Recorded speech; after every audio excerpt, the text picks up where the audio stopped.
బంగారు తల్లి మాట పరువల్లి రామునింట ప్రేమలు పంచాలి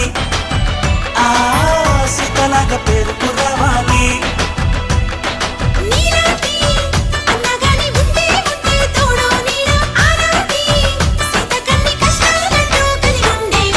చెల్లిపోని బంధం